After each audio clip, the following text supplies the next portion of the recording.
3 ठार 4 जखमी झाले आहेत. अकोला वाशिम रोडवर अपघात झालाय असं म्हणत थेट एकनाथ शिंदेंना कॉल केला.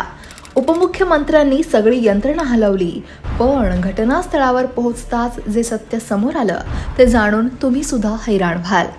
एका अज्ञात व्यक्तीनं उपमुख्यमंत्री एकनाथ शिंदेंना फोन केला. साहेब, अकोला वाशिम मार्गावर मोठा अपघात झालाय. यात 3 जण ठार झालेत तर 4 जण जखमी आहेत. आम्ही सर्वजण ठाण्याचे आहोत. आम्हाला काहीच समजत नाहीये.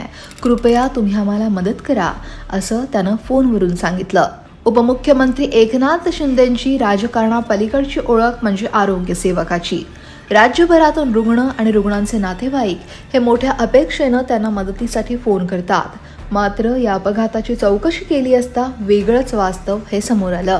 एकनाथ शिंदेंना फोन आल्यानंतर त्यांनी घटनास्थळ अकोला जिल्ह्यातील असल्यानं माजी आमदार आणि शिवसेनेचे संपर्क प्रमुख गोपीकिशन बाजोरिया यांच्या कानावर ही घटना घातली. ठाण्यातील रहिवासी असल्यानं जमेल तेवढी मदत करण्याची सूचना सुद्धा शिंदेंनी दिली. अपघात झाल्याची माहिती मिळताच माजी आमदार गोपीकिशन बाजोरिया यांनी तातडीनं घटनास्थळी धाव घेतली. पातूरकडं तब्बल 42 किलोमीटर अंतरावर त्यांनी पाहणी केली. मात्र त्या ठिकाणी कोणताही अपघात झाल्याचं दिसून आलं नाही. 2 तासांच्या कालावधीत फोन करणारा व्यक्ती हा वारंवार वेगवेगळ्या ठिकाणांहून नवी माहिती देत होता. टोलवर कुठे दिसून नाही राहील. दिसले का तुम्हाला आम्ही? तुम्ही कोणत्या राहते?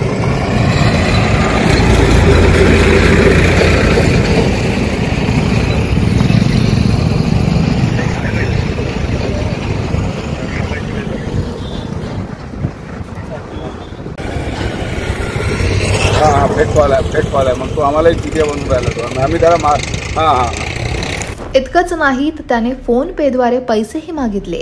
त्यामुळं संशय अधिक बळवला आणि अखेर हा कॉल फेक असल्याचं लक्षात आल्यानंतर संबंधितानं सुद्धा त्याचा नंबर बंद करून ठेवला.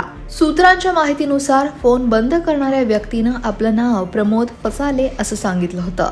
उपमुख्यमंत्र्यांच्या मोबाईलवर अशा प्रकारे खोटी माहिती दिल्यानंतरही कार्यकर्त्यांनी मदतीसाठी धावपळ केली. पण हे सगळं पैशांसाठी असल्याचं उघड झालं आणि त्यात थेट उपमुख्यमंत्र्यांनाच फोन करून गंडा घालण्याचा हा डाव समोर आला. दरम्यान आता याबाबत अकोल्याच्या पोलीस अधीक्षकांनी ॲक्शन मोडवर येत कारवाईला सुरुवात केली आहे. खोटी माहिती थेट राज्याचे उपमुख्यमंत्री एकनाथ शिंदे यांना फोनवरून देण्यात आली.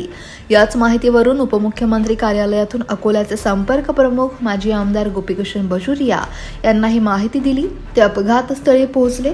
मात्र हा फसवणुकीचा नवा फंडा असल्याचं समजल्यानंतर त्यांनी पोलिसांना यांची माहिती दिली आणि आता हा गंडा घालण्याचा प्रयत्न करणारा ठग नेमका कोण आहे हे शोधून काढण्याचं आव्हान अकोला पोलिसांसमोर आहे. अकोल्याहून प्रज्ञानंद थोरातसह ब्युरो रिपोर्ट, लोकमत.com.